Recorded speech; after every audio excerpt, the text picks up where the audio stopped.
تو میری والدہ نے جو ہے وہ خود سے محنت کر کے خود سے جو ہے وہ پارلر کے کورس کیے اور نہ جانے کون سے ٹائپنگ کے کورس کیے، دنیا بھر کے کورسز انہیں آتے تھے، دنیا بھر کے کھانے پکانے ان کو آتے اللہ تھے، اکبر۔ دنیا بھر کے ان کو جو ہے وہ کڑھائیاں سلائیاں چیزیں، یعنی کہ وہ ایک ایجوکیٹڈ خاتون ہونے کے ساتھ ساتھ ایک انتہائی ٹیلنٹڈ، سمجھدار،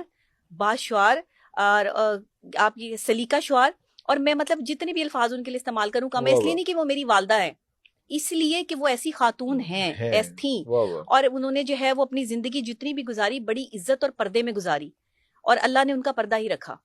اسی شخص کے نام پر اس دنیا سے گئی ہیں جس شخص کے نام پر جو ہے وہ نکاح ہوا تھا۔ نکاح ہوا تھا، واہ لوگوں واہ۔ نے بڑی کوشش کی، میرے خاندان نے کوشش کی کہ بچے چھوٹے ہیں تم شادی کر لو، ابھی تمہاری جوانی ہے، ساری زندگی کیسے گزرے گی، بچوں کو کیسے بڑا کرو گی، اتنے چھوٹے چھوٹے بچے کہ سب سے بڑی بچی جو ہے وہ 6 سال کی ہے،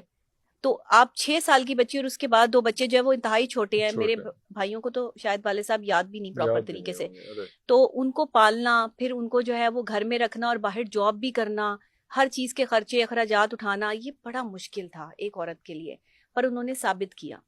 انہوں نے کہا میری ماں نے کہا تھا، وہ اپنی ماں کی بات بتا رہی ہیں، یعنی میری نانی کی بات بتا رہی ہیں میری امی، کہ مجھے ہمیشہ بتاتی تھی کہ میری امی نے مجھے یہ کہا تھا کہ بیٹے جہاں میں تمہاری ڈولی دے رہی ہوں نا وہاں سے کھٹولی نکلنی چاہیے، ہائے ہائے۔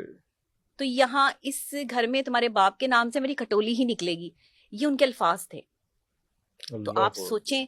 کہ آج جب میں یہ سب چیزیں سوچتی ہوں تو میں کہتی ہوں کہ وہ کتنی سچی تھیں،